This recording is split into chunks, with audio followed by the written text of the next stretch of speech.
भाषा का विकास मैंने आपको कल बताया था।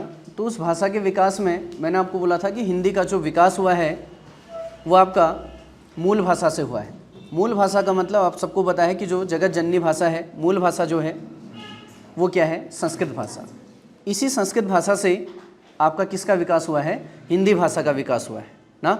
इसका विकास क्रम मैंने आपको कल बताया था कि सबसे पहले जो भाषा बनी वो कौन सी भाषा थी? संस्कृत। और यह संस्कृत भाषा, इस संस्कृत भाषा के आपको दो रूप देखने को मिलते हैं। इसके जो दो रूप थे, एक था आपका क्या? वैदिक संस्कृत, एक था आपका वैदिक संस्कृत, और दूसरा था आपका क्या? लौकिक संस्कृत। दूसरा लौकिक संस्कृत। ठीक। अब देखो, मैंने आपको कल भी बताया था कि मनुष्य की प्रकृति होती है कि वह सरल की ओर ज़्यादा अट्रैक्ट होता है या सरल चीज़ों का ज़्यादा अनुकरण करता है। तो वैदिक संस्कृत जो थी, वैदिक संस्कृत, इसमें आपका वेद वगैरह, उपनिषद वगैरह लिखे गए। वेद मतलब यजुर्वेद, ऋग्वेद, सामवेद, यजुर्वेद और अथर्ववेद। और दूसरा लौकिक प्रचलित का मतलब ये था, लौकिक संस्कृत का मतलब ये था कि जो उस समय लोगों में प्रचलित जो थी, या फिर हम ये बोल सकते हैं कि संस्कृत का थोड़ा जो आसान रूप जो था वो क्या था? आपका लौकिक संस्कृत था। और इस लौकिक संस्कृत में ही आपके रामायण वगैरह, महाभारत वगैरह लिखे गए। और इस लौकिक संस्कृत के बाद आगे जिस भाषा का विकास हुआ, क्योंकि मैंने आपको बोल रखा संस्कृत का उस समय दो रूप प्रचलित थे, एक आपका वैदिक संस्कृत और एक आपका लौकिक संस्कृत। वैदिक संस्कृत जो थी वो थोड़ा कठिन भाषा थी और लौकिक संस्कृत जो था वो थोड़ा सरल भाषा थी। तो लौकिक संस्कृत आगे बढ़ी और इसके बाद इस लौकिक संस्कृत से जिस भाषा का विकास हुआ वो भाषा आपकी कौन सी थी? पाली।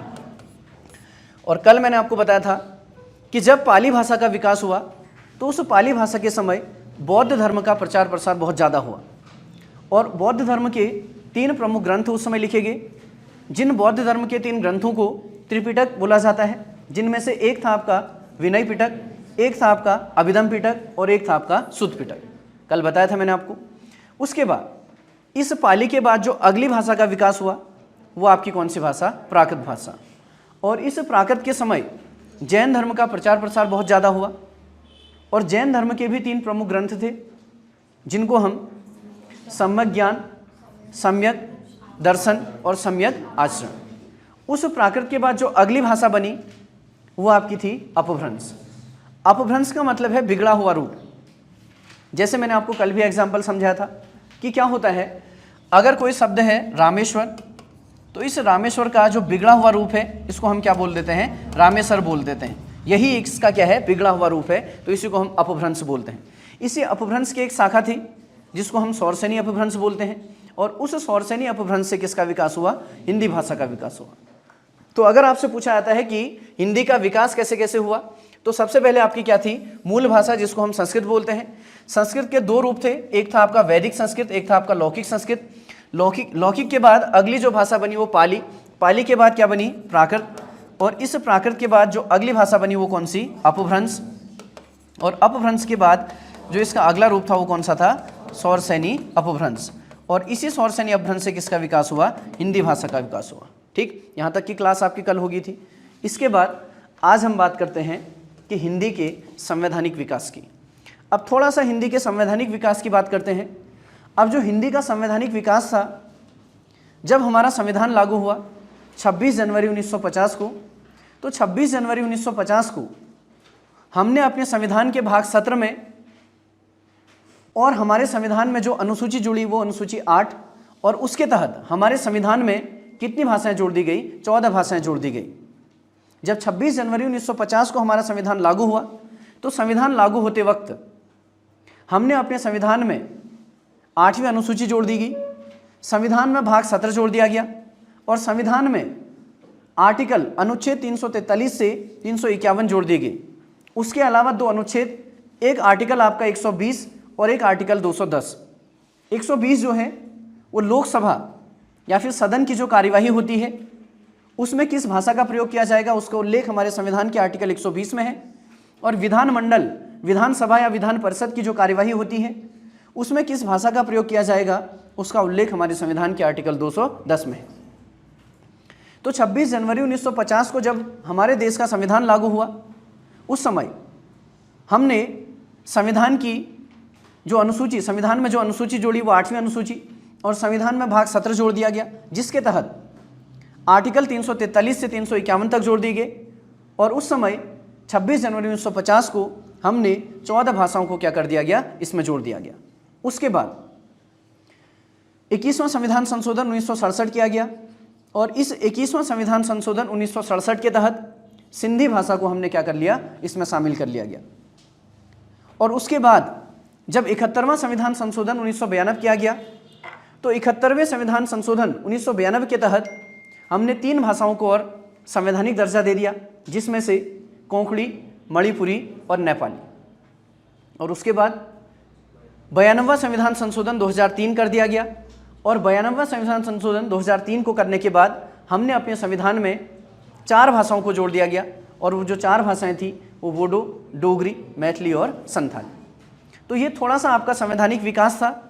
इसके बाद जब हम इसका साहित्य पढ़ेंगे तो उस साहित्य में इन आर्टिकल की बात करेंगे कि आर्टिकल 343 में क्या है, 44 में क्या है, 45 में क्या है, 120 में क्या है, 210 में क्या है। इसका हम बाद में जब ये चलेगा, साहित्य वाला भाग जब चलेगा, उस समय हम इसका जिक्र करेंगे। ठीक, उसके बाद देखो कुछ चीज़ें इसमें समझनी है, कुछ पारिभाषिक पद इसमें हैं, उनको आपने समझना है। एक होता है आपका बोली, और एक होता है आपका भाषा, एक होती है आपकी मातृभाषा, एक होती है आपकी राजभाषा, और एक होती है आपकी राष्ट्रभाषा। अब बोली क्या है, देखो बोली और भाषा दोनों एक ही हैं। अगर आपसे पूछा जाता है कि बोली क्या है, तो बोली जो है वो विचार अभिव्यक्ति का माध्यम या फिर साधन है, लेकिन बोली का जो क्षेत्र होता है वो सीमित होता है। किसी सीमित क्षेत्र में विचार अभिव्यक्ति का जो माध्यम और साधन होता है उसको हम क्या बोलते हैं, बोली बोलते हैं। और उसी विचार अभिव्यक्ति का माध्यम और साधन मैंने आपको बोला बोली कहलाता है, और उसका क्षेत्र क्या होता है, सीमित होता है। लेकिन वही क्षेत्र क्या हो जाएगा, व्यापक हो जाएगा। तो विचार अभिव्यक्ति का माध्यम जिसका क्षेत्र व्यापक होता है उसे हम क्या बोलते हैं, भाषा बोलते हैं। आपने देखा होगा, आप यहीं पे अगर अपने आसपास की बात करते हैं तो इस क्षेत्र में अलग बोली बोली जाती है। इससे थोड़ा दूर पिथौरागढ़ की तरफ चले जाएंगे तो वहाँ अलग बोली बोली जाती है। अल्मोड़ा की तरफ चले जाएंगे वहाँ दूसरी बोली होती है। गंगोली हाट की तरफ जाएंगे वहाँ दूसरी बोली होती है। गढ़वाल की तरफ जाएंगे वहाँ दूसरी बोली होती है। लेकिन आप पूरे उत्तराखंड की बात करेंगे तो वहाँ हिंदी भाषा है। तो बोली क्या है, विचार अभिव्यक्ति का माध्यम है, लेकिन उसका क्षेत्र क्या होता है, सीमित होता है। उसी का क्षेत्र अगर व्यापक हो जाएगा तो उसी विचार अभिव्यक्ति के माध्यम या साधन को हम क्या बोलेंगे, भाषा बोलेंगे। समझ पा रहे हैं। उसके बाद है देखो मातृभाषा। मातृभाषा जो है वो विचार अभिव्यक्ति का सबसे सशक्त माध्यम है। मातृभाषा का मतलब जिसको हम अपने माता पिता, अपने परिवार और अपने समाज से सीखते हैं उसे हम क्या बोलते हैं, मातृभाषा बोलते हैं। मतलब हमारे माँ बाप, परिवार और समाज के द्वारा बोली जाने वाली जो भाषा है वह क्या होती है, मातृभाषा होती है। उसके बाद हम बात करते हैं राजभाषा की। अब राजभाषा, वैसे तो पूरा राजभाषा अधिनियम चलेगा 1963, उसके बाद 76 में फिर से संशोधन हुए। तो ये जब अनुच्छेद वाला पार्ट चलेगा उस समय हम इसकी बात करेंगे, लेकिन अभी राजभाषा समझ लो। राजभाषा का मतलब ये है किसी राज्य या किसी देश की, किसी राज्य या किसी देश का जो प्रशासनिक कार्य जिस भाषा में किया जाता है उसे हम क्या बोलते हैं, राजभाषा बोलते हैं। समझ पा रहे हैं। किसी राज्य या किसी देश का प्रशासनिक कार्य या फिर सरकारी कार्य जिस भाषा में किया जाता है उसे हम उस देश या फिर उस राज्य की क्या बोलते हैं, राजभाषा बोलते हैं। और उसके बाद लास्ट में इसमें है राष्ट्रभाषा। राष्ट्रभाषा क्या है? राष्ट्रभाषा किसी भी देश या किसी भी राष्ट्र के अधिकांश लोगों द्वारा बोले जाने वाली जो भाषा है उसको हम क्या बोलते हैं, राष्ट्रभाषा। क्या हमारे देश की राष्ट्रभाषा हिंदी है? हमारे देश की राष्ट्रभाषा हिंदी घोषित नहीं है। राष्ट्र, हिंदू राष्ट्र थोड़ी घोषित हुआ है। समझ पा रहे हैं। लेकिन हमारे देश की अधिकांश जनता किस भाषा को बोलती है, हिंदी भाषा को बोलती है। तो हिंदी हमारी क्या है, राष्ट्रभाषा है। समझ पा रहे हैं। लेकिन घोषित नहीं हुई है। क्लियर। उसके बाद देखो, मैंने आपको बोला था कि आज हम व्याकरण वाला पार्ट शुरू करेंगे, वर्णमाला आपकी शुरू करेंगे। तो व्याकरण क्या होता है, मैंने आपको कल बताया था कि व्याकरण एक ऐसा ग्रंथ है, एक ऐसी विधा है, एक ऐसी कृति है, एक ऐसी रचना है, एक ऐसा संस्मरण है, एक ऐसी पुस्तक है, एक ऐसा संस्मरण है जो किसी भी भाषा का शुद्ध उच्चारण, किसी भी भाषा का शुद्ध लेखन और किसी भी भाषा का शुद्ध प्रयोग का ज्ञान देती है, उसे हम क्या बोलते हैं? व्याकरण बोलते हैं। मतलब वह व्याकरण एक पुस्तक हो सकती है, वह एक कृति बोल सकते हैं, एक संस्मरण बोल सकते हैं, एक विधा बोल सकते हैं, एक ग्रंथ बोल सकते हैं, एक रचना बोल सकते हैं, एक पुस्तक हम इसको बोल सकते हैं, जो हमें क्या देती है? किसी भी भाषा का शुद्ध उच्चारण, शुद्ध लेखन और शुद्ध प्रयोग का ज्ञान देती है, उसे ही हम क्या बोलते हैं? व्याकरण बोलते हैं। और इसी व्याकरण को, किसी भी भाषा का अगर तुम व्याकरण पढ़ते हो तो इस व्याकरण के 3 भाग हैं। तो जो व्याकरण के 3 भाग हैं, व्याकरण के अंग या भाग हम बोल सकते हैं, व्याकरण के अंग। तो ये जो व्याकरण के अंग हैं, ये 3 अंग हैं, जिनमें से पहला है आपका क्या? वर्ण विचार। पहला है आपका वर्ण विचार और दूसरा है आपका क्या? शब्द विचार। दूसरा है आपका शब्द विचार और तीसरा है आपका क्या? वाक्य विचार। तीसरा है आपका वाक्य विचार। ठीक, अब देखो कि वर्ण विचार क्या होता है, शब्द विचार क्या होता है और वाक्य विचार क्या होता है। तो अभी मैंने आपको बताया कि व्याकरण क्या है। व्याकरण वह विधा है, वह पुस्तक है, वह ग्रंथ है, वह रचना है, वह कृति है, वह संस्मरण है, वह पुस्तक है, जो किसी भी भाषा का शुद्ध उच्चारण, शुद्ध लेखन और शुद्ध प्रयोग का ज्ञान देती है। वैसे ही वर्ण विचार क्या है? वर्ण विचार हम ये बोल सकते हैं कि वर्णों का शुद्ध लेखन, वर्णों का शुद्ध उच्चारण और वर्णों का शुद्ध प्रयोग ही क्या कहलाता है? वर्ण विचार कहलाता है। वर्णों का शुद्ध उच्चारण, वर्णों का शुद्ध लेखन और वर्णों का शुद्ध प्रयोग ही क्या कहलाता है? वर्ण विचार कहलाता है। वैसे ही शब्द विचार क्या होगा? शब्द विचार होगा कि शब्दों का शुद्ध उच्चारण, शब्दों का शुद्ध लेखन और शब्दों का शुद्ध प्रयोग ही आपका क्या कहलाएगा? शब्द विचार कहलाएगा। और वाक्य विचार क्या होगा? वाक्यों का शुद्ध उच्चारण, शुद्ध लेखन और शुद्ध प्रयोग आपका क्या कहलाएगा? वाक्य विचार कहलाएगा। अब ये सारी चीजें देखो एक दूसरे से संबंध रखती हैं। कैसे? अगर मैं वाक्य की बात करूं तो वाक्य क्या है? शब्दों का सार्थक योग क्या है? आपका वाक्य है। वाक्य क्या है? शब्दों का सार्थक योग। मतलब जब तक आप शब्द नहीं सीखेंगे तब तक आप वाक्य नहीं सीखेंगे। तो पहले आपने शब्द सीखना होगा। और शब्द क्या है? वर्णों का सार्थक योग आपका क्या कहलाता है? शब्द कहलाता है। तो जब तक आप वर्ण नहीं सीखेंगे तब तक आप शब्द नहीं सीख सकते। तो तीनों ही चीजें एक दूसरे से संबंधित हैं। सबसे पहले मैंने बोला वाक्य विचार क्या है? वाक्य क्या है? शब्दों का सार्थक योग। सार्थक शब्दों का योग नहीं बोलोगे, सार्थक शब्दों का योग गलत हो जाएगा, क्योंकि शब्द जो होगा वह सार्थक होगा, शब्द जो होगा वो सार्थक होगा, लेकिन उनका योग सार्थक होना चाहिए। अगर शब्दों को किसी भी तरीके से जोड़ दोगे तो वह थोड़ी वाक्य बनेगा। शब्दों को सार्थक तरीके से जोड़ना पड़ेगा, तब जाके क्या होगा? वाक्य का निर्माण होगा। तो शब्दों का सार्थक योग क्या कहलाता है? वाक्य कहलाता है। और वर्णों का सार्थक योग क्या कहलाता है? शब्द कहलाता है। समझ पा रहे हैं? तो वर्ण क्या है? तो आज हमने बात करनी है देखो किसी वर्ण की। तो हम बात करते हैं वर्ण विचार के अंदर। अब वर्ण विचार के अंदर मैंने आपको बोला कि वर्ण क्या है। वर्ण विचार मैंने आपको बता दिया क्या होता है, कि वर्णों का शुद्ध उच्चारण, वर्णों का शुद्ध लेखन और वर्णों का शुद्ध प्रयोग क्या कहलाता है? वर्ण विचार कहलाता है। अब देखो वर्ण होते क्या हैं। अब समझना वर्ण क्या होता है और ध्वनि क्या होती है। अगर आपसे कोई पूछता है कि भाषा की सबसे छोटी इकाई क्या है, तो आप बोलोगे वर्ण। अगर आपसे कोई पूछता है कि भाषा की सबसे छोटी लिखित इकाई क्या है, आप बोलोगे वर्ण। अगर आपसे कोई पूछता है कि भाषा की सबसे छोटी मौखिक इकाई क्या है, तो आप बोलोगे ध्वनि। तो वर्ण और ध्वनि में संबंध समझना। मैंने आपको बोला कि भाषा की सबसे छोटी मौखिक इकाई जो होती है वो आपका ध्वनि कहलाती है। अगर आपसे कोई इतना सा पूछता है कि भाषा की सबसे छोटी मौखिक इकाई क्या है, तो आप बोलोगे ध्वनि। लेकिन यदि आपसे कोई क्वेश्चन पूछता है कि भाषा की सबसे छोटी इकाई, यहां मौखिक नहीं बोला, तो भाषा की सबसे छोटी इकाई बोलेगा तो आप बोलोगे वर्ण। और अगर आपसे कोई पूछता है कि भाषा की सबसे छोटी लिखित इकाई, तब भी आप क्या बोलोगे? वर्ण बोलोगे। और दूसरा, यदि आपसे कोई ऐसा भी पूछ लेता है कि भाषा की सबसे छोटी मौखिक इकाई के लिखित रूप को क्या कहते हैं, तो तब भी आप क्या बोलोगे? वर्ण बोलोगे। समझ पा रहे हैं? इतना क्लियर हो रहा है? दूसरा देखो, इसी में 2-3 क्वेश्चन और बनते हैं। अगर आपसे कोई पूछता है कि अर्थ के आधार पर भाषा की सबसे छोटी इकाई, तो अगर अर्थ के आधार पर भाषा की इकाई की बात करता है तो अर्थ के आधार पर भाषा के 2 अंग होते हैं। एक होता है शब्द, एक होता है वाक्य। तो अर्थ के आधार पर भाषा की जो सबसे छोटी इकाई होती है वो आपका शब्द होती है, और अर्थ के आधार पर भाषा की सबसे बड़ी इकाई क्या होती है? वाक्य होती है। समझ पा रहे? इसके बाद अगर आपसे कोई पूछता है कि भाव या भावार्थ के आधार पर, भाव या भावार्थ के आधार पर भाषा की सबसे छोटी इकाई या भाव या भावार्थ के आधार पर भाषा की सबसे बड़ी इकाई, क्योंकि भाव और भावार्थ के आधार पर भाषा की सिर्फ एक ही इकाई होती है जिसको हम क्या बोलते हैं? वाक्य बोलते हैं। क्योंकि शब्द का थोड़ी भाव और भावार्थ निकलता है, भाव और भावार्थ जो निकलता है वो किसका? वाक्य का निकलता है।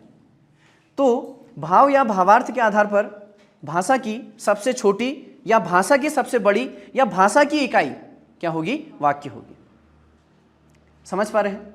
इतना क्लियर हो रहा है? उसके बाद देखो हम बात करते हैं वर्णों की। अब देखो वर्ण जो होंगे वो दो तरीके से होते हैं। एक होता है आपका क्या? स्वर, और एक होता है आपका क्या? व्यंजन। एक होता है आपका स्वर और एक होता है आपका व्यंजन।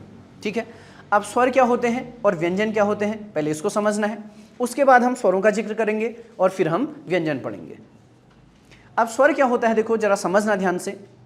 जब भी हम किसी वर्ण का उच्चारण करते हैं तो मुंह से उस ध्वनि के साथ साथ एक प्राणवायु निकलती है, एक हवा जैसी निकलती है, उस हवा को ही हम क्या बोलते हैं? प्राणवायु बोलते हैं।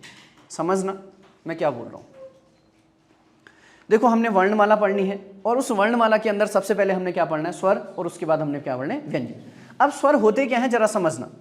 मैंने आपको बोला कि जब भी हम किसी वर्ण का उच्चारण करते हैं, जब भी हम किसी वर्ण को बोलते हैं, तो उस उच्चारण को करते समय हमारे मुंह से उस ध्वनि के साथ साथ एक हवा भी निकलती है, और इस हवा को हम क्या बोलते हैं? प्राणवायु बोलते हैं। तो स्वर की परिभाषा क्या होगी कि किसी वर्ण को उच्चारित करते समय जब प्राणवायु बिना किसी रुकावट के, बिना किसी अवरोध के बाहर आती है तो हम उन्हें क्या बोलते हैं? स्वर बोलते हैं। या फिर हम ये बोल सकते हैं कि स्वर एक स्वतंत्र ध्वनि होती है, स्वर एक स्वतंत्र ध्वनि होती है जो बिना किसी वर्ण की सहायता से बोली जाती है। मतलब स्वरों को बोलने के लिए किसी अन्य वर्ण की सहायता नहीं ली जाती है। तो दो तरीके से आप परिभाषा दे सकते हैं। एक क्या बोल सकते हैं कि जब किसी वर्ण का हम उच्चारण करते हैं तो उच्चारण करते समय जो प्राणवायु है वह बिना किसी अवरोध या बिना किसी रुकावट के अगर बाहर आती है तो हम क्या बोलते हैं? उन्हें स्वर बोलते हैं। और उच्चारित करते समय अगर प्राणवायु किसी अवरोध के साथ या किसी रुकावट के साथ, अब अवरोध और रुकावट का मतलब क्या है? अवरोध और रुकावट का मतलब है, आप देखते होंगे कि जब हम व्यंजनों का उच्चारण करेंगे तो जो प्राणवायु है वह अवरोध उत्पन्न होकर आएगी, रुकावट उत्पन्न होकर आएगी। मतलब जो जीभ है, मुंह का जो सबसे ज़्यादा क्रियाशील भाग है, मुंह का जो सबसे ज़्यादा क्रियाशील अंग है वो क्या है? जीभ। वो जीभ क्या करती है? मुंह के किसी न किसी अवयव को, किसी न किसी भाग को क्या करती है? स्पर्श करती है। तो व्यंजन क्या हो जाएंगे? स्वर तो क्या हो जाएंगे? स्वतंत्र होंगे, लेकिन व्यंजन स्वतंत्र नहीं होंगे। स्वर किसी अन्य वर्ण की सहायता से नहीं बोले जाते हैं, लेकिन व्यंजन किसी अन्य वर्ण की सहायता से बोले जाते हैं। स्वर को उच्चारित करते समय प्राणवायु बिना किसी अवरोध के बाहर आती है, लेकिन व्यंजन को उच्चारित करते समय प्राणवायु किसी न किसी अवरोध के साथ कहीं ना कहीं टकरा के क्या आती है? बाहर आती है। समझ गए हैं? स्वर क्या है, व्यंजन क्या है? स्वर क्या है? एक स्वतंत्र ध्वनि है जिसका उच्चारित करते समय प्राणवायु बिना किसी अवरोध के बाहर आती है। या फिर हम ये बोल सकते हैं कि स्वर एक स्वतंत्र ध्वनि है जिनको उच्चारित करते समय हमें किसी अन्य वर्ण की सहायता नहीं लेनी पड़ती है। अब आज हम बात करेंगे इन्हीं स्वरों की। तो अब स्वरों के प्रकार हम पढ़ेंगे, स्वरों का वर्गीकरण हम पढ़ेंगे, और पहला जो वर्गीकरण है इसमें मात्रा के आधार पर है या उच्चारण में लगने वाले समय के आधार पर, या तो हम बोल सकते हैं मात्रा के आधार पर या उच्चारण में लगने वाले समय के आधार पर। तो इसका वर्गीकरण देखो किस तरीके से होगा। स्वरों का वर्गीकरण, स्वरों का वर्गीकरण। अब यहां से देखो क्वेश्चन बनने स्टार्ट हो जाएंगे भाई। स्वरों का वर्गीकरण या स्वरों के प्रकार, ठीक है, या आप बोल सकते हो स्वरों के प्रकार, स्वरों के प्रकार, स्वरों के प्रकार, ठीक है। अब देखो हिंदी में इस या की जगह एक चिन्ह प्रयोग किया जाता है। हिंदी में इस या की जगह एक चिन्ह प्रयोग किया जाता है, ये चिन्ह ये होता है, और इस चिन्ह को अंग्रेजी में आप स्लैश बोलते हैं, लेकिन हिंदी में इस चिन्ह को क्या बोलते हैं? वैकल्पिक चिन्ह बोलते हैं। क्या? वैकल्पिक चिन्ह। और हिंदी में चिन्हों से आपके क्वेश्चन बनते हैं, ध्यान रखना। उस या की जगह अगर आपसे पूछता है कि ये चिन्ह कौन सा है तो आप बोलोगे वैकल्पिक चिन्ह है। तो आपने स्वरों का वर्गीकरण पढ़ना है, स्वरों के प्रकार पढ़ने हैं, और पहला जो इसका प्रकार है वो होगा आपका मात्रा या उच्चारण में लगने वाले समय के आधार पर, समय के आधार पर, ठीक है। तो देखो मात्रा या उच्चारण में लगने वाले समय के आधार पर, तो मात्रा के आधार पर या फिर उच्चारण में लगने वाले समय के आधार पर स्वर जो होते हैं वो कितने प्रकार के होते हैं? 3 प्रकार के। कितने प्रकार के? 3 प्रकार। अब ये 3 प्रकार के कौन कौन से होते हैं इनको जरा समझना है। ये जो 3 प्रकार के स्वर होते हैं इन्हीं को आपने समझना है। अब ये 3 प्रकार के स्वर, इनमें से पहला होता है आपका ह्रस्व स्वर। पहला क्या होता है आपका? ह्रस्व स्वर, ठीक। अब समझना, पहला है आपका ह्रस्व स्वर। यहाँ पे आपका री की मात्रा है, ह्रस्व स्वर, ठीक। दूसरा है आपका देखो दीर्घ स्वर। क्या होगा? दीर्घ स्वर। और तीसरा है आपका क्या? प्लुत स्वर। ठीक। अब क्या होता है ह्रस्व स्वर, क्या होता है दीर्घ स्वर और क्या होता है प्लुत स्वर, इसको आपने समझना है। इसी के दूसरे नाम भी हैं। देखो भाई, ह्रस्व स्वर को आप लघु स्वर भी बोलते हो। क्या? लघु स्वर, ठीक है। इसी को आप बोलते हो एक मात्रिक स्वर। क्या बोलते हो? एक मात्रिक। और इसी को आप बोलते हो मूल स्वर। क्या बोलते हो? मूल स्वर, ठीक। कुछ भी आप बोल सकते हैं। जो ह्रस्व स्वर हैं इनको आप लघु स्वर भी बोलते हो, इन्हीं को आप एक मात्रिक स्वर भी बोलते हो, और इन्हीं को आप मूल स्वर भी बोलते हो, ठीक। दूसरा जो दीर्घ स्वर है, इस दीर्घ स्वर को लघु का विलोम, देखो ह्रस्व का विलोम क्या होगा? दीर्घ, और लघु का विलोम क्या होगा? गुरु। तो इसको आप क्या बोलते हो? गुरु स्वर भी बोलते हो। किसको? दीर्घ स्वर। एक मात्रिक का विलोम क्या होगा? द्विमात्रिक। तो इसी को आप क्या बोलते हो? द्विमात्रिक भी बोलते हो। क्या? द्विमात्रिक। और उसके बाद मूल स्वर का विलोम क्या होगा? संधि स्वर। मूल स्वर का विलोम क्या होगा? संधि स्वर, ठीक है, संधि स्वर, ठीक। अब समझना कि क्या है मूल स्वर, क्या है संधि स्वर, क्या है एक मात्रिक, क्या है द्विमात्रिक, क्या है लघु स्वर और क्या है ह्रस्व स्वर। इसी को देखो छोटा स्वर भी बोलते हैं, ठीक। इसी को, किसको? ह्रस्व स्वर को आप क्या बोलते हैं? छोटा स्वर। इसी को छोटा स्वर भी बोला जाता है, और इसको क्या बोलेंगे? बड़ा स्वर। इसी को क्या बोलेंगे? बड़ा स्वर, ठीक। अब समझना, सबसे पहले हम बात करते हैं कि ह्रस्व स्वर हैं कितने, ह्रस्व स्वर कितने हैं, या फिर लघु स्वर कितने हैं, या फिर एक मात्रिक स्वर कितने हैं, या फिर मूल स्वर कितने हैं, या फिर छोटा स्वर क्या है। अगर आप बात करेंगे विलोम शब्द की, तो ह्रस्व का विलोम क्या होगा? दीर्घ। लघु का विलोम क्या होगा? गुरु। एक मात्रिक का द्विमात्रिक, मूल का संधि, और छोटा का बड़ा। तो जो ह्रस्व स्वरों की संख्या होती है, इनकी संख्या कितनी होती है आपकी? 4। ह्रस्व स्वरों की संख्या कितनी? 4। और दूसरा, ये जो दीर्घ स्वर है, इन दीर्घ स्वरों की जो संख्या होती है वो कितनी होती है? 7। कितनी होती है? 7। अब समझना, तो अगर आपसे कोई पूछता है कि हिंदी में स्वरों की संख्या कितनी है, अगर आपसे कोई पूछता है कि हिंदी में स्वरों की संख्या कितनी है, देखो बहुत सारे लोग हिंदी में स्वरों की संख्या, कुछ लोग 11 बोलते हैं, कुछ लोग 10 बोलते हैं, और कुछ लोग 13 बोलते हैं, ठीक है। कुछ लोग हिंदी में स्वरों की संख्या 11 बोलते हैं, और कुछ लोग हिंदी में स्वरों की संख्या 10 बोलते हैं, और कुछ लोग हिंदी में स्वरों की संख्या 13 बोलते हैं। अब क्या है जरा समझो, हिंदी में जो स्वरों की संख्या होती है वो क्या होती है? 11, जिसमें से 10 आपके क्या होते हैं? हिंदी के, और एक होता है कौन सा? री, जो किसका होता है? संस्कृत का। यह संस्कृत की तत्सम ध्वनि है, इसको हमने संस्कृत से ग्रहण किया है, लेकिन इसको हिंदी में मानकीकृत रूप प्रदान कर दिया गया है, इसीलिए हिंदी में स्वरों की संख्या क्या होगी? 11 होगी। अब जो हिंदी के 11 स्वर हैं वो कौन कौन से होंगे? एक है आपका अ, एक है आपका आ, एक है आपका छोटी, एक है आपका बड़ी, एक है आपका छोटा ओ, एक है आपका बड़ा ओ। अब देखो ये री क्या है, आप त्र लिखेंगे इस तरीके से त्र, और इसमें एक री की मात्रा, ठीक है, ये क्या है आपका? री। उसके बाद ए, उसके बाद आई, उसके बाद ओ, और उसके बाद औ। ये हैं आपके हिंदी के 11 स्वर। अब बहुत सारे लोगों के दिमाग में कन्फ्यूजन रहता है, और कन्फ्यूजन ये रहता है कि भाई अंक और अह क्या है? ये अंक और ये अह क्या है। ठीक है, अब समझना, मैंने आपको बोला देखो 10 जो बोलते हैं ये 10 तो गलत हो जाएगा। क्यों? क्योंकि ये 1 2 3 4 5 ये हो गए और 1 2 3 4 5 ये हो गए, समझ रहे हैं। लेकिन ये जो री है, ये जो री है इसको हमने संस्कृत से ग्रहण किया है और इसको हिंदी में मानकीकृत रूप प्रदान कर दिया गया है, इसलिए हिंदी में स्वरों की संख्या कितनी होगी? 11।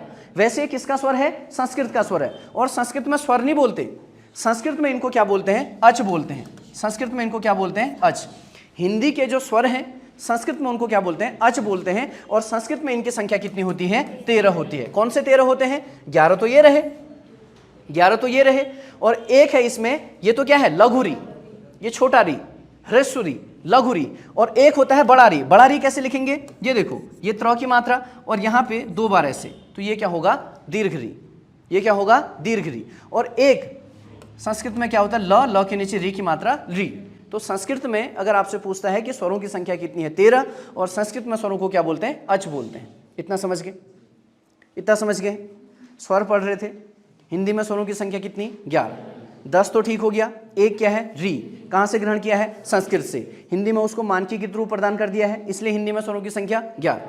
संस्कृत में स्वरों की संख्या 13। संस्कृत में स्वरों को क्या बोलते हैं? अच। 2 कौन से हैं? एक तो दीर्घ री और एक री। इतना समझ गए? उसके बाद बात करते हैं ये अंक और अह की, कि ये अंक और अह है क्या। ठीक है, अब देखो ये जो अंक और अह है, ये जो अंक और अह है इनको हम बोलते हैं अयोगवाह ध्वनि। क्या बोलते हैं? अयोगवाह स्वर्ण, अयोगवाह वर्ण बोलते हैं हम इनको। क्या? अयोगवाह वर्ण। अब क्यों अयोगवाह बोलते हैं जरा इसको समझो। देखो अंक और अह, मैंने बोला कि इसको हम बोलेंगे अयोगवाह, अयोगवाह वर्ण। ठीक, अब समझना कि अयोगवाह वर्ण है क्या। इसमें अ का मतलब ये अ और साथ में क्या है? योग, और साथ में क्या है? वाह। वाह का मतलब वाहन। ठीक है, अब इसको समझना। अयोगवाह, अ योग वाह। वाह का मतलब वहन होना, मतलब साथ चलना। योग का मतलब जुड़ना, और अ उपसर्ग लगा है, इसका मतलब नहीं। इसका मतलब नहीं, मतलब वे वर्ण जो सिर्फ स्वरों के साथ जुड़ के वहन होते हैं।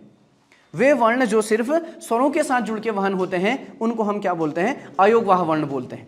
मतलब ये व्यंजन के साथ वहन नहीं होंगे, मतलब व्यंजन के साथ ये वाला साइन नहीं लगेगा और व्यंजन के साथ ये वाला वर्ण नहीं लगेगा, ये वाला साइन नहीं लगेगा। समझ पा रहे हैं?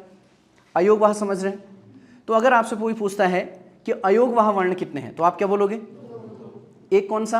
अंक, और एक कौन सा? अह। क्यों है अयोगवाह? अयोगवाह का मतलब अयोग वाह। वाह का मतलब वहन होना, मतलब साथ चलना।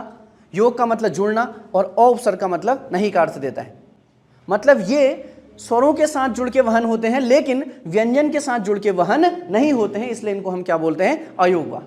अयोगवाह वर्ण वे वर्ण होते हैं जो सिर्फ स्वरों के साथ जुड़ के वहन होते हैं।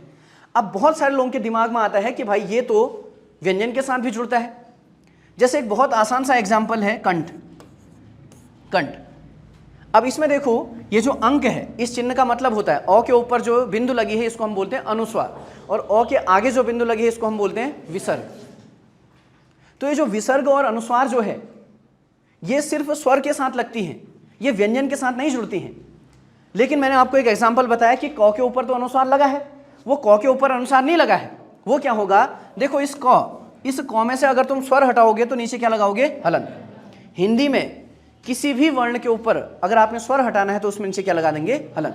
तो क में से स्वर हटाया, इसमें हलंत लगा दिया, क बन गया क, और इसमें स्वर किसका था? अ का, और तब जाके ये अनुस्वार जो लगा वो किसके ऊपर लगा? अ के ऊपर लगा। समझ पा रहे हैं क्यों अयोगवाह बोल रहे हैं? समझ गए हैं? और कंठ में जो अनुस्वार लगा है वो क के ऊपर नहीं लगा है, वो किसके ऊपर लगा है? अ के ऊपर। किसके ऊपर लगा है? अ के ऊपर। क्लियर हो रहा है? इतना समझ में आ रहा है? ठीक, तो देखो अंक और अह जो हैं ये क्या हैं? अयोगवाह, अयोगवाह वर्ण है। अयोगवाह वर्ण की संख्या 2, एक है आपका अंक, एक है आपका अह। अंक क्या है आपका? अनुस्वार, अह क्या है आपका? विसर्ग। ठीक वैसे ही विसर्ग भी अगर तुम अतः लिखोगे, अतः अगर तुम लिखोगे तो इसमें भी देखो, अगर तुम अतः लिखते हो तो इसमें क्या होगा?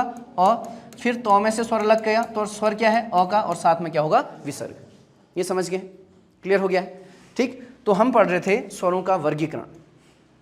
तो स्वरों का जो वर्गीकरण है, पहला जो स्वर का प्रकार मैंने आपको बोला वो बोला कि मात्रा के आधार पर, या फिर उच्चारण में लगने वाले समय के आधार पर। और मैंने आपको बोला था कि कितने प्रकार के होते हैं, 3 प्रकार के, जिनमें से पहला मैंने आपको बोला था क्या, ह्रस्व। पहला आपको क्या बोला था, ह्रस्व स्वर। और फिर मैंने आपको बोला था ह्रस्व स्वर को क्या बोलते हैं, लघु स्वर।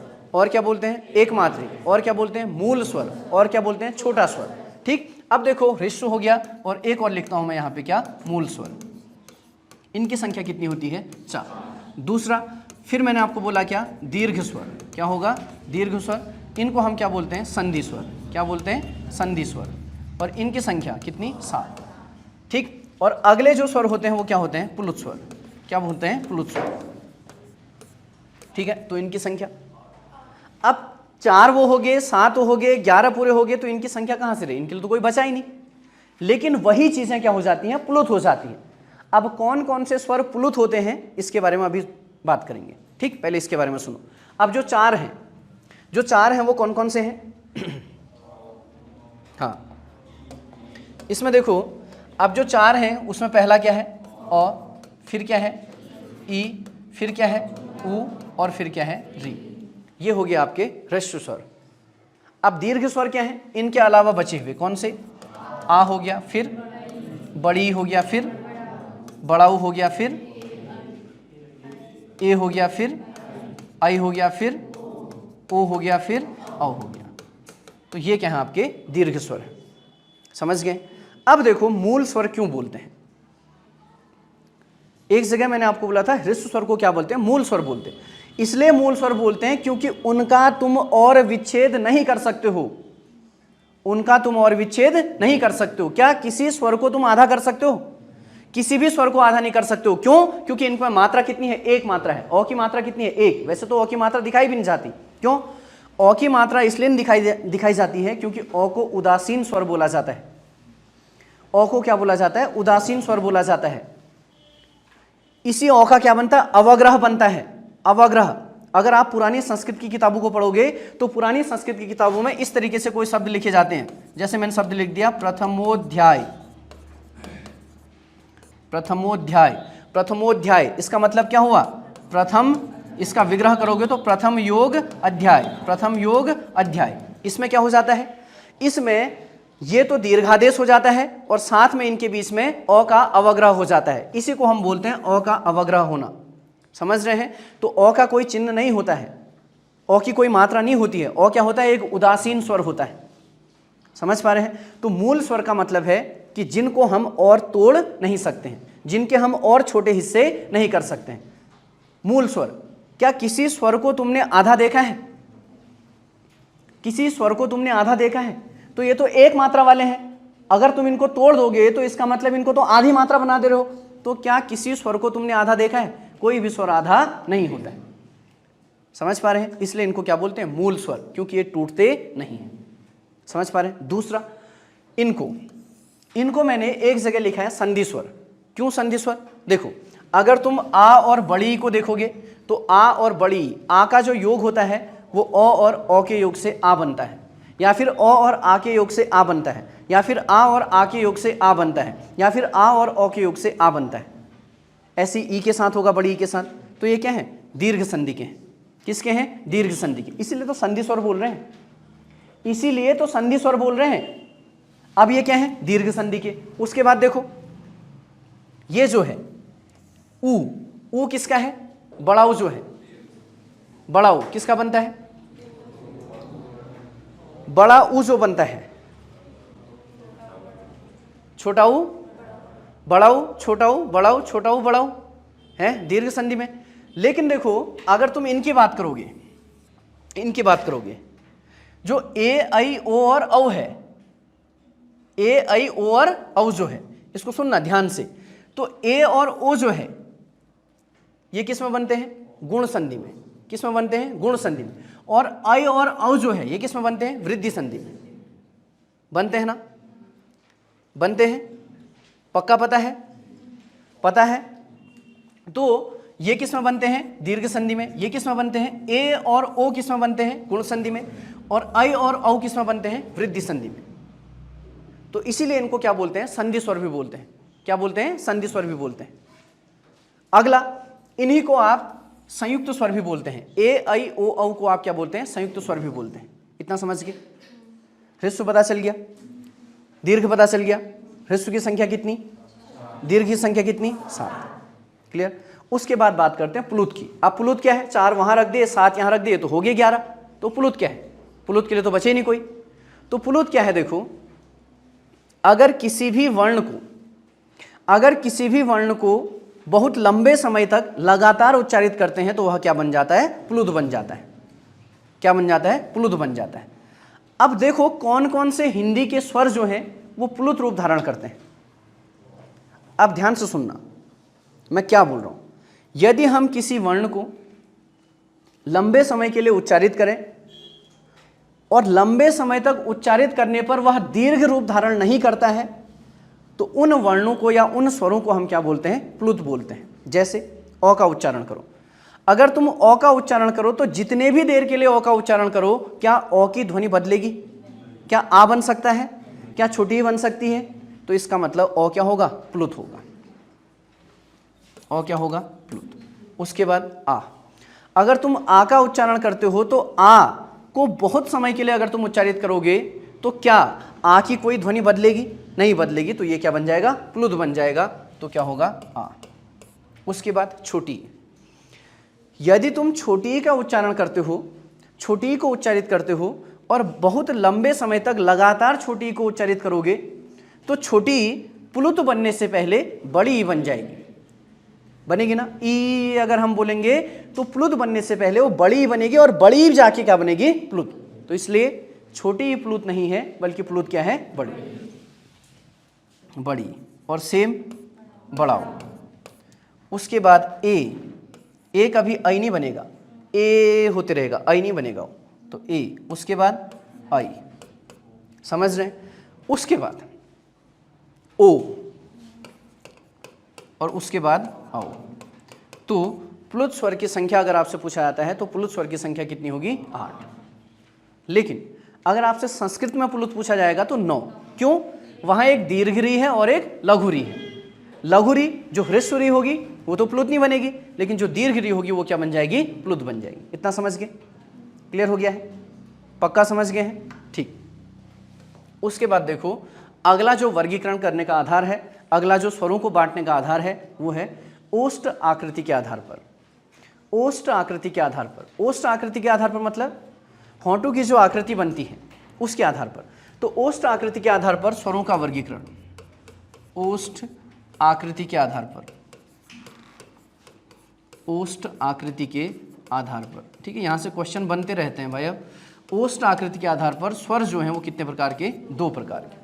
ठीक। अब कौन से 2 प्रकार के? एक होते हैं इसमें वृत्ताकार, वृत्ताकार, और दूसरा होता है इसमें अवृत्ताकार, अवृत्ताकार। अब देखो वृत्ताकार क्या होते हैं और अवृत्ताकार क्या होते हैं, जरा इनको समझना है। वृत्ताकार का मतलब क्या है? वृत्ताकार का मतलब है कि जिन स्वरों को उच्चारित करते समय हमारे मुंह की जो या हमारे होंठों की जो आकृति है वह गोल आकार बन जाता है। मतलब गोल आकृति बन जाती है, होंठों की जो आकृति है वो वृत्ताकार हो जाती है, उन्हें हम क्या बोलते हैं? वृत्ताकार स्वर। और जिन स्वरों को उच्चारित करते समय हमारे होंठों की जो आकृति है वो वृत्ताकार नहीं बनती है, उनको हम क्या बोलते हैं? अवृत्ताकार बोलते हैं। समझ पा रहे हैं? यदि हम किसी भी स्वर को उच्चारित करते हैं तो उसको उच्चारित करते समय हमारी ओष्ठ आकृति, हमारी होंठों की आकृति अगर वृत्ताकार हो जाती है, अब ऐसा नहीं कि गोल वृत्त बनेगा, वृत्त के जैसे, गोले के जैसे गोल बनेगा, ऐसा नहीं, देखना नहीं वहाँ शेप ऐसा नहीं हो पाएगा, नहीं, ऐसा पॉसिबल नहीं। तो हमारे होंठों की जो आकृति है वो गोल बन जाती है, वृत्ताकार बन जाती है, उनको हम क्या बोलते हैं? वृत्ताकार स्वर। और दूसरे बचे हुए जो स्वर होंगे उनको अवृत्ताकार स्वर। अब कैसे? अगर तुम ऊ का उच्चारण करते हो, ऊ, छोटा ऊ का उच्चारण करते हो तो हमारे जो होंठों का आकार है, शेप जो है वो कैसा बन जाता है? गोल आकार का बन जाता है। इसलिए वृत्ताकार की पहले ही इसमें वर्ण कौन सा होगा? ऊ। अगला बढ़ाओ, फिर ओ, फिर आओ। तो ये 4 क्या होंगे आपके? वृत्ताकार। और बचे हुए कौन से? अ हो गया, फिर आ हो गया, फिर छोटी हो गया, फिर बड़ी हो गया, फिर री हो गया, फिर ए हो गया और फिर आई हो गया। ये क्या होंगे? वृत्ताकार। समझ गए हैं? एक वृत्ताकार और एक अवृत्ताकार। इतना क्लियर? पक्का? इतना समझ गए? ठीक। उसके बाद अगला वर्गीकरण। अब इसी में देखो वृत्ताकार और अवृत्ताकार में यहां समझना इस तरीके से, ये इसको हम क्या बोलेंगे? हाँ, इसको हम क्या बोलते हैं? देखो इसके अलग अलग नाम है। इसको हम बोलते हैं आगत स्वर, इसको हम बोलते हैं मेहमान स्वर। क्या बोलते हैं? मेहमान स्वर। इसी को हम क्या बोलते हैं? ग्रहित स्वर। क्या बोलते हैं? ग्रहित स्वर। इसी को हम क्या बोलते हैं? विदेशी स्वर। क्या बोलते हैं? विदेशी स्वर। इसी को हम क्या बोलते हैं? अंग्रेजी भाषा का स्वर। अंग्रेजी भाषा का स्वर। अंग्रेजी भाषा का स्वर। और इसी को हम क्या बोलते हैं? अर्धचंद्र बिंदु। क्या बोलते हैं? अर्धचंद्र बिंदु। समझ पा रहे हैं? अब देखो क्या होता है ये, इनको जरा समझना। ठीक, इसको हम बोलते हैं आगत स्वर, या फिर हम बोलते हैं मेहमान स्वर, या फिर हम बोलते हैं ग्रहित स्वर, या फिर बोलते हैं विदेशी स्वर, या फिर बोलते हैं अंग्रेजी भाषा का स्वर, या फिर बोलते हैं अर्धचंद्र बिंदु। ठीक, आपको पता होगा यहीं पे अगर मैं इस तरीके से यहाँ पे एक बिंदु भी लगा दूं तो इसको हम क्या बोलेंगे? चंद्र बिंदु। इसको हम क्या बोलते हैं? चंद्र बिंदु। ठीक, और चंद्र बिंदु से बने हुए जो शब्द होते हैं, चंद्र बिंदु से बने हुए शब्द क्या होते हैं? तद्भव शब्द। क्या होते हैं? तद्भव। तत्सम और तद्भव आगे पढ़ाऊंगा। ठीक है, और अनुस्वार, अनुस्वार से बने हुए शब्द क्या होते हैं? तत्सम शब्द। क्या होते हैं? तत्सम शब्द। समझ रहे? जैसे एक उदाहरण मैं आपको दे रहा हूं, एक शब्द लिख रहा हूं मैं पांच, और एक शब्द लिख रहा हूं मैं पंच। यहां पे पांच क्या है? तद्भव शब्द है, और पंच क्या है? तत्सम शब्द है। समझ पा रहे हैं? तो इसको समझना। ये इसकी मैं बात कर रहा था, ये क्या है आपका? आगत स्वर। आगत स्वर ये भी किस में गिना जाता है? ये भी वृत्ताकार में ही गिना जाता है। किसमें? वृत्ताकार में ही गिना जाता है। क्यों? जिस भी वर्ण के ऊपर अगर ये चिन्ह लग जाता है, उनको बोलते समय हमारे जो होंठ होंगे, ओष्ठ आकृति जो होगी वो वृत्ताकार हो जाएगी। जैसे अगर आप उच्चारण करते हैं, इसका उच्चारण कर रहे हैं, ठीक, तो क्या बोलोगे? हॉस्पिटल बोलते हो, हॉस्पिटल बोलते हो, तो होंठों का जो आकार है वो क्या हो जाता है? गोल बन रहा है। ठीक है, इसलिए इससे बने हुए शब्द भी क्या होते हैं? वृत्ताकार होते हैं, और ये भी क्या है? वृत्ताकार है। समझ गए? लेकिन वृत्ताकार की संख्या पूछेगा तो चार ही बोलेंगे, अलग से इसके लिए पूछेगा तो वृत्ताकार, या फिर ग्रहित, या फिर मेहमान, या फिर आगत, या फिर विदेशी, या फिर अंग्रेजी, या फिर अर्धचंद्र बिंदु। अब क्यों विदेशी बोल रहा हूं, क्यों अंग्रेजी बोल रहा हूं? क्योंकि आपको पता है कि डॉक्टर जो है वो अंग्रेजी भाषा का शब्द है ना? अंग्रेजी भाषा का शब्द, इसका मतलब हमने वहां से उसको ग्रहण किया है, इसलिए तो ग्रहित बोल रहे हैं। मेहमान क्यों बोल रहे हैं? क्योंकि वो वहां से आया है। क्लियर हो रहा है? समझ पा रहे हैं? ठीक, तो ये क्या होगा आपका? आगत स्वर, मेहमान स्वर, ग्रहित स्वर, विदेशी स्वर, अंग्रेजी भाषा का स्वर, अर्धचंद्र बिंदु, या फिर वृत्ताकार। और ये मैंने आपको बोला कि ये जो है, ये चंद्रमा के साथ यहां बिंदु भी है, इसको क्या बोलेंगे? चंद्र बिंदु बोलेंगे। और इससे बने हुए शब्द क्या होते हैं? तद्भव। और इसी का तत्सम रूप क्या होगा? अनुस्वार। अनुस्वार जिसके ऊपर लगेगा वो क्या होगा? तत्सम होगा। समझ गए? इतना क्लियर हो गया? तो ओष्ठ आकृति के आधार पर स्वर कितने प्रकार के होंगे? दो, वृत्ताकार और अवृत्ताकार। मात्रा के आधार पर तीन, ह्रस्व, दीर्घ और प्लुत। अब देखो एक चीज उसमें छूट गई है, ह्रस्व स्वर में। ह्रस्व स्वर की जो मात्राएं होती हैं, ह्रस्व स्वर की मात्राएं मतलब जहां एक मात्रिक होगा, उस एक मात्रा को दिखाने के लिए जो संकेत होगा वो क्या होगा? ये। जहां दो मात्रा होंगी उनको दिखाने के लिए संकेत क्या होगा? ये। जहां तीन मात्रा या फिर प्लुत जहां होगा उनको दिखाने के लिए संकेत क्या होगा? ये। ठीक है, समझ पा रहे हैं? आगे जब आप छंद पढ़ेंगे, वैसे छंद आपके सिलेबस में नहीं है, उस छंद के अंदर मात्रिक छंद आप पढ़ेंगे, तो मात्रिक छंद बीए वगैरह में जब आप हिंदी लोगे तो वहां पे छंद में मात्राएं गिननी आती हैं, तो मात्रिक छंद आप पढ़ेंगे तो वहां पे मात्राओं की जरूरत पड़ती है, मात्रा गिननी पड़ती है वहां पे। समझ पा रहे हैं? तो और ये मैंने एक चिन्ह लगाया है, इस चिन्ह को क्या बोलते हैं? अपूर्ण चिन्ह। क्या बोलते हैं? अपूर्ण ना। डॉट डॉट डॉट डॉट तो आप बोल रहे हो ना, ये डैश नहीं है, स्लैश नहीं है, योजक नहीं है, वो अपूर्ण चिन्ह है। वो क्यों आप ये लगाते हैं? तो इसका मतलब क्या है? वो अपूर्ण है। लगाते हैं तो ये क्या है? अपूर्ण। ह्रस्व को दिखाने के लिए ये, दो मात्राओं को दिखाने के लिए ये, और तीन उससे अधिक मात्राओं के लिए ये, प्लुत को दिखाने के लिए। समझ गए? अगला जो वर्गीकरण है वो है आपका जीभ की क्रियाशीलता के आधार पर। और सबसे इंपॉर्टेंट बनेगा जीभ की क्रियाशीलता के आधार पर। जीभ की क्रियाशीलता के आधार पर, जीभ की क्रियाशीलता के आधार पर, जीभ की क्रियाशीलता के आधार पर। अब जीभ की क्रियाशीलता के आधार पर जो स्वर हैं वो 3 प्रकार के हैं। कौन से? 3 प्रकार। अब समझना, हर एग्जाम में यहाँ से क्वेश्चन पूछे जाते हैं। तो जीभ की क्रियाशीलता के आधार पर जो स्वर हैं वो 3 प्रकार के हैं, जिनमें से एक है आपका अग्र स्वर, एक है आपका मध्य स्वर और एक है आपका पश्च स्वर। पश्च स्वर, ठीक है, अग्र स्वर, मध्य स्वर और पश्च स्वर। ठीक, अब अग्र स्वर क्या है, मध्य स्वर क्या है और पश्च स्वर क्या है? तो इनमें देखो बहुत ज़्यादा कॉम्प्लिकेट नहीं बनाना है, जैसे मैं बोलूँगा वैसे याद करना है, नहीं तो बाद में कंफ्यूज हो जाओगे। फिर आगे अघोष और सघोष पढ़ोगे, समृद्ध, विवृद्ध, अर्ध समृद्ध, अर्ध विवृद्ध पढ़ोगे, फिर व्यंजन पढ़ोगे तो कंफ्यूज हो जाओगे। रोज का रोज कंप्लीट करना है। अब मैं क्या समझा रहा हूँ उसको समझना। देखो मध्य स्वर में आप अ से लेके अह तक, अ से लेके अह तक जो स्वर हैं आपके पास, अव तक जो स्वर हैं, अंक और अह को अगर आप छोड़ देंगे तो ऐसा कोई स्वर बताओ जिसमें आपको लग रहा है कि उसका उच्चारण करते समय आपके मुंह का मध्य भाग क्रियाशील हो रहा है। अ मतलब ऐसा लगता है कि जैसे आप मुंह के बीचों बीच से उस वर्ण का उच्चारण कर रहे हैं। समझ पा रहे हैं? ठीक, तो मध्य स्वर क्या हो जाएगा आपका? अ। मध्य स्वर क्या हो जाएगा? अ। उसके बाद अब देखो अग्र स्वर में आपके क्या क्या होंगे और पश्च स्वर में आपके क्या होंगे। अग्र स्वर में होंगे आपका छोटी, बड़ी, री, ए और आई। अभी मैं बताऊंगा, तुम्हें याद करने का तरीका बताऊंगा। पश्च स्वर में क्या होंगे? ऊ हो गया, बड़ा ऊ हो गया, आ हो गया, ओ हो गया और औ हो गया। समझ पा रहे हैं? अब ध्यान से सुनना, ध्यान सुनना। सबसे पहले आप इसको तो रख सकते हैं ना मध्य स्वर में। क्या मध्य स्वर आप डिसाइड कर सकते हैं क्या है? मध्य स्वर डिसाइड कर सकते हैं क्या है? अ। उसके बाद देखो पश्च की बात आ रही है।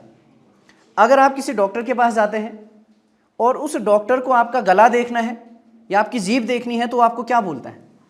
आ करो बोलता है। इसका मतलब वो पीछे आपका गला देखना चाह रहा है, तो पश्च स्वर क्या हो जाएगा? आ। उसके बाद अ और आ हो गया, छोटी बड़ी यहां रख दो, छोटा ऊ बड़ा ऊ यहां रख दो। ठीक, समझ रहे हैं? उसके बाद री को फिलहाल छोड़ दो। री को छोड़ दोगे तो ए आई यहां रख दो, ओ औ यहां, सॉरी ओ औ यहां रख दो, और आ तो मैंने अभी आपको बताया पश्च है। समझ गए? क्या बोला? मध्य में क्या है? अ, पश्चिम में क्या है? आ। उसके बाद आगे के दो छोटी बड़ी, आगे के दो छोटा बड़ा, आगे के दो ए आई, आगे के दो ओ औ। बची किसकी बारी? ऊपर वाले के ऊपर क्या रख दो? री। समझ गए? समझ गए? और आसान, अब इतना भी नहीं करना। जिन स्वरों को लिखते समय 3 जैसी आकृति बनाते हो, जिन स्वरों को लिखते समय 3 जैसी आकृति बनाते हो, उन सारे को आप कहां रख दो? पश्चिम।